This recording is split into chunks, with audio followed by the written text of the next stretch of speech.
Doctor Shyama Prasad Mukherjee की 125वीं जयंती पर भोपाल के लाल घाटी स्थित उनकी प्रतिमा पर पुष्पांजलि अर्पित की गई। मुख्यमंत्री डॉक्टर मोहन यादव, प्रदेश अध्यक्ष हेमंत खंडेलवाल, मंत्री विश्वास सारंग, विधायक रामेश्वर शर्मा सहित अन्य बीजेपी नेताओं कार्यकर्ताओं ने उन्हें पुष्पांजलि अर्पित की। जनसंघ के संस्थापक श्रद्धेय डॉक्टर श्यामा प्रसाद मुखर्जी जी की 125वीं जयंती के अवसर पर लाल घाटी स्थित उनकी प्रतिमा पर पुष्पांजलि अर्पित कर श्रद्धांजलि दी और पौधारोपण किया। इस दौरान सीएम डॉक्टर मोहन यादव ने देश के लिए किए गए उनके कार्यों को याद करते हुए कहा कि डॉक्टर मुखर्जी जी ने एक देश में एक निशान, एक विधान और एक प्रधान का संकल्प आज भी राष्ट्र की एकता और अखंडता का प्रेरक मंत्र है। यह हमारे लिए गौरव का विषय है कि मध्य प्रदेश समान नागरिक संहिता लागू करने की दिशा में आगे बढ़ रहा है। इस अवसर पर पुराने भोपाल के लाल घाटी स्थित गुफा मंदिर में 20 करोड़ से अधिक की लागत से बनने जा रहे मानस भवन का भूमि पूजन भी किया गया।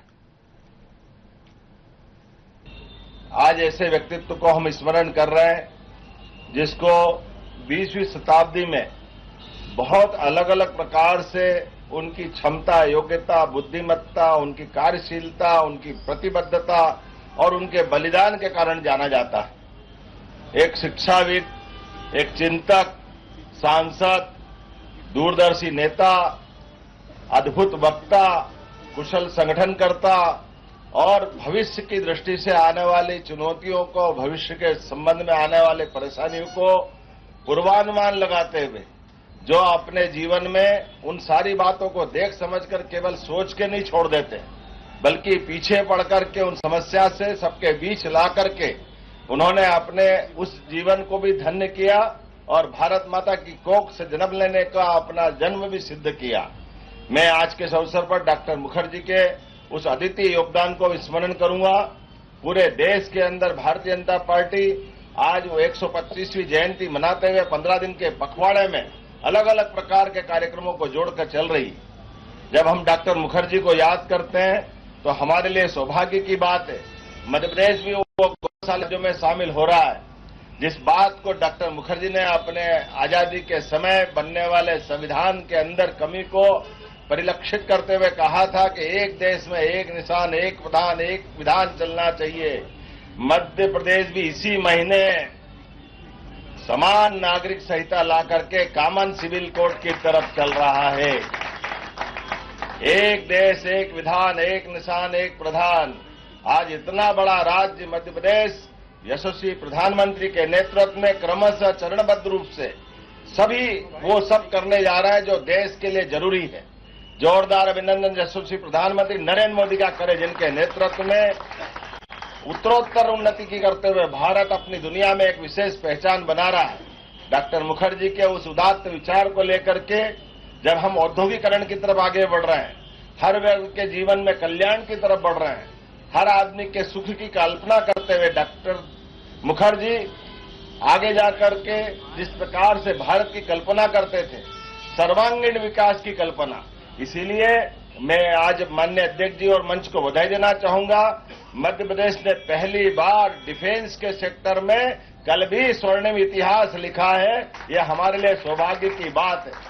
अब हमारे प्रदेश के अंदर तमाम प्रकार के रक्षा उत्पादों को लेकर, जिसमें मिसाइल 1000 किलोमीटर तक जो मार कर सकती है, चंबल के उस वीर अंचल में जहां हमारे सभी प्रकार के नागरिकगण सेना और सामर्थ्य से दुनिया के सामने चंबल के अंचल को गौरवान्वित करते हैं, वहां एमिनेशन भी उस प्रकार से तैयार होगा। ये सौभाग्य की बात है। और एक एक करके ये सभी सेक्टर में आगे जाकर के ग्वालियर में अगले 1.5 महीने के अंदर, 1-1.5 महीने में हम अपने और भी नए प्रकार के काम को लेकर आगे चल रहे हैं और मध्य प्रदेश को सर्वांगीण रूप से सशक्त करते हुए, सक्षम करते हुए।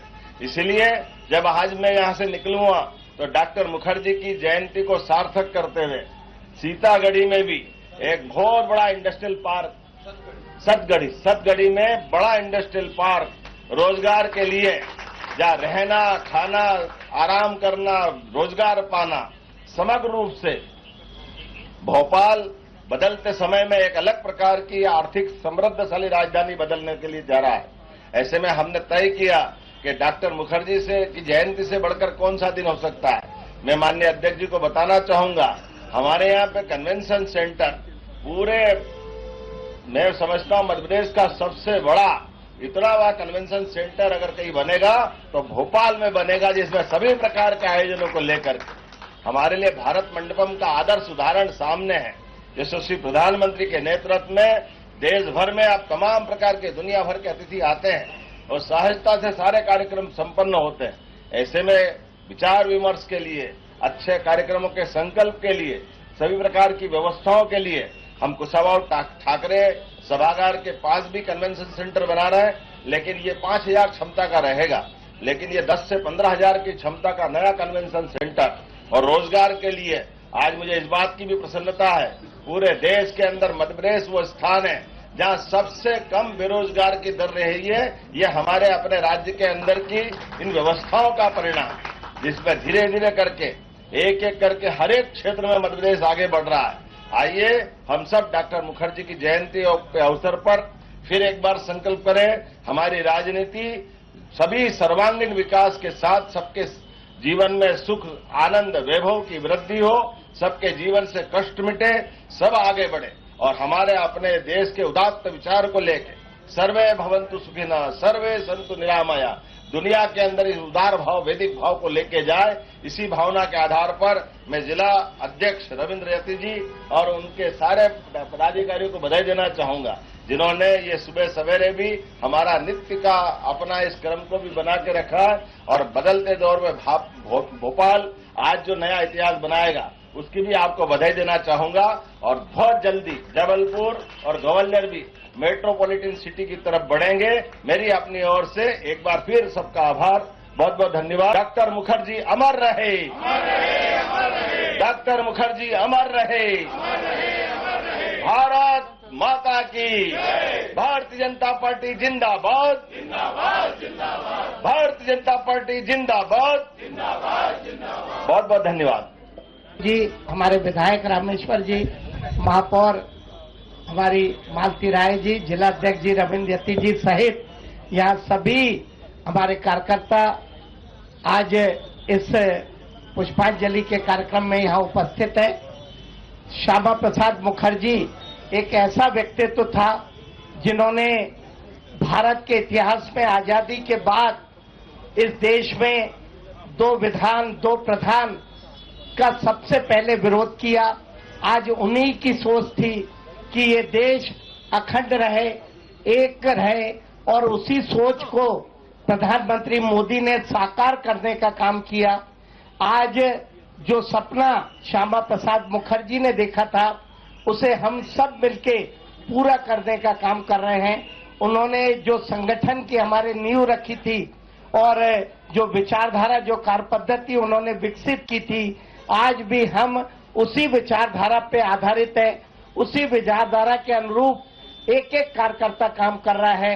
हम सब मिलके उनके सपनों को साकार करें और सरदार पटेल और हमारे श्यामा प्रसाद मुखर्जी ने इस देश को एक रखने के लिए जो सपना देखा था उसे हर नागरिक पूरा करने का काम करे। मैं अपनी बात समाप्त करना चाहूंगा। धन्यवाद। ये भारत की डॉक्टर अंबेडकर की भावना का बिल है। ये बिल डॉक्टर श्यामा प्रसाद मुखर्जी की एक देश, एक प्रधान, एक विधान, एक निशान की भावना का बिल है। और जब ये बिल आएगा तो ये बिल हिंदुस्तान में जनसंख्या के विस्फोट को रोकेगा। सब नागरिक सामान्य कानून के अंतर्गत रहेंगे, सबको सुख मिलेगा, सबको सुविधाएं मिलेंगी, सबको मकान मिलेंगे, सबको इलाज मिलेंगे, सबको पढ़ाई की व्यवस्था होगी। और जो 5 बीवी 25 बच्चे के ठेकेदार थे उन पर प्रतिबंध लगेगा और अगर वो 5 बीवी फिर भी रखेंगे तो उन्हें जेल में जाना पड़ेगा। ये कानून सबके लिए एक समान है। आज ऐसे व्यक्तित्व को हम स्मरण। फिलहाल इस बुलेटिन में इतना ही। खबरों का सिलसिला जारी रहेगा, आप बने रहिए